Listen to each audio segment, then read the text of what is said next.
Terkadang, yang paling menyakitkan bukanlah peluru yang menembus tubuh, tapi pengasingan dari orang-orang yang kau percaya sepenuh hati. Di balik kehormatan seragam, di balik sumpah setia yang diikrarkan untuk menjaga keamanan dan perdamaian di tengah masyarakat, terkadang tersimpan kisah-kisah yang menyayat hati dari para abdi negara.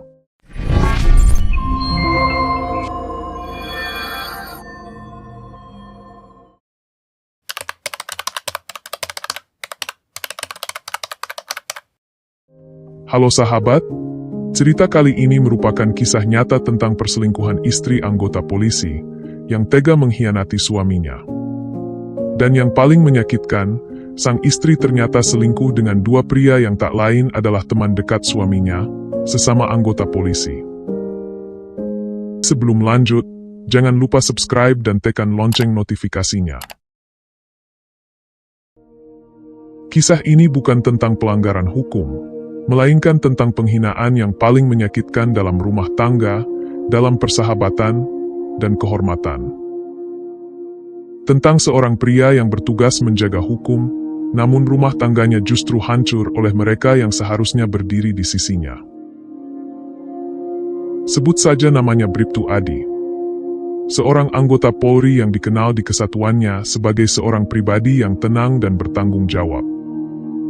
Ia menjalani tugasnya dengan serius, selalu mengutamakan tugas negara di atas segalanya. Namun, Bribtu Adi tak pernah melupakan keluarga. Ia memiliki seorang istri bernama Vio dan seorang anak laki-laki yang masih kecil. Anak semata wayang yang menjadi pusat hidupnya. Namun cinta dan pengorbanannya selama ini ternyata tidak cukup. Vio, wanita yang pernah bersumpah setia di pelaminan, perlahan berubah. Ia mulai sering pulang larut malam, atau malah menghilang berhari-hari. Ia mulai meninggalkan tanggung jawab sebagai ibu dan istri. Tak lagi peduli pada rumah, tak lagi peduli pada anaknya yang sering ditinggal sendirian. Yang lebih menyakitkan, ternyata perubahan Vio bukan karena kesibukan atau tekanan hidup, melainkan karena perselingkuhan. Bukan dengan satu pria, tapi dua pria. Dan yang lebih tragis lagi, keduanya adalah sesama anggota Polri, rekan kerja sekaligus teman dekat suaminya sendiri. Bribka Budi dan Bribka Iwan, dua nama yang sebelumnya sering nongkrong dan bertugas bersama Adi. Dua sahabat yang dikenalnya selama bertahun-tahun. Tapi siapa sangka, di balik senyum dan keakraban itu, tersimpan niat busuk.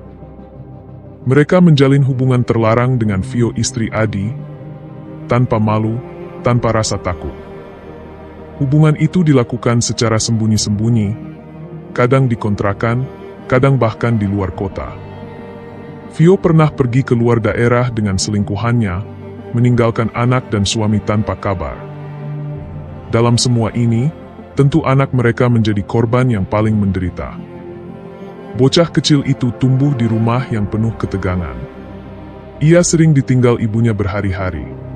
Tangisan, rasa lapar, kesepian, semua yang ia rasakan tanpa bisa diungkapkan dengan kata. Kasih sayang yang seharusnya diberikan sepenuh hati oleh seorang ibu, malah digantikan oleh botol minuman keras dan pelukan pria lain. Vio bukan hanya berselingkuh, ia juga dikenal sering mabuk-mabukan. Bahkan menurut beberapa saksi, ia pernah terlihat berada dalam kondisi teler di tempat umum. Seorang istri dari polisi aktif, tenggelam dalam gaya hidup bebas, pesta malam, dan alkohol. Hal yang tak hanya mencoreng nama pribadi, tapi juga menodai kehormatan seragam suami. Yang membuat kisah ini semakin mengiris, adalah kenyataan bahwa Bribtu Adi berkali-kali memaafkan istrinya. Setiap kali memergoki Vio bersama Budi atau Iwan selingkuh, baik melalui pesan di ponsel, laporan dari rekan, hingga Adi bahkan melihat sendiri dengan mata kepala, tapi tetap memilih untuk memberi kesempatan kepada Vio. Bribtu Adi bahkan pergi ke luar daerah mengikuti istrinya yang saat itu sudah tinggal bersama dengan Budi di sebuah apartemen. Bahkan dikabarkan, bukan satu kali Bribtu Adi ke daerah itu untuk membawa pulang Vio, tapi 3 kali. Dan semuanya berakhir dengan Adi selalu pulang tanpa Vio yang memilih dekat dengan selingkuhannya Budi. Alasannya, Adi ingin menyelamatkan rumah tangganya. Ia ingin anaknya tetap punya sosok ibu, walaupun ia menahan rasa sakit, rasa malu, dan rasa dikhianati demi mempertahankan keluarganya. Tapi tak ada perubahan. Vio terus mengulangi kesalahannya, terus pergi bersama pria lain. Bahkan semakin berani, seolah tak lagi peduli pada konsekuensinya. Hingga akhirnya, kesabaran Bribtu Adi habis. Ia menyadari bahwa pengkhianatan ini tidak hanya menyangkut urusan rumah tangga, tetapi juga menyangkut kode etik sebagai anggota kepolisian. Dengan berat hati, Adi melaporkan kasus perselingkuhan istrinya bersama 2 sahabatnya ke atasannya langsung. Bukti-bukti yang dia kumpulkan berupa rekaman, foto, dan pesan-pesan di ponsel. Semuanya diserahkan untuk proses hukum internal di tubuh Polri. Laporan itu menjadi tamparan keras bagi institusi. 2 anggota yang seharusnya menjaga disiplin dan etika profesi, justru mencederai rekan sendiri demi kepuasan pribadi. Kasus tersebut kini dalam proses penanganan oleh pihak kepolisian.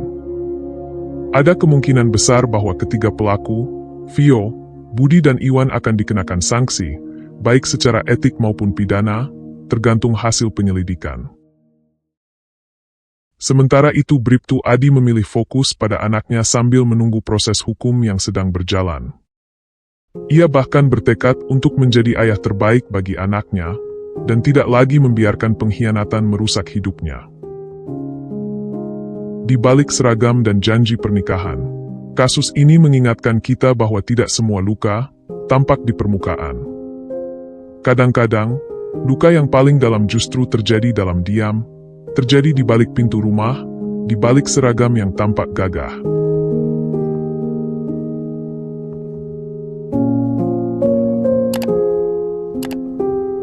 Dari kisah ini kita belajar bahwa kesetiaan bukan hanya soal cinta, tapi juga tentang tanggung jawab. Dan ketika seseorang memilih berkhianat, maka yang hancur bukan hanya hati, tapi seluruh struktur kepercayaan, harga diri, dan masa depan anak yang tak tahu apa-apa. Sekian kisah hari ini. Jika sahabat nyata suka dengan ceritanya, tekan like dan tinggalkan komentar sahabat. Terima kasih sudah menonton. Sampai jumpa di kisah lainnya.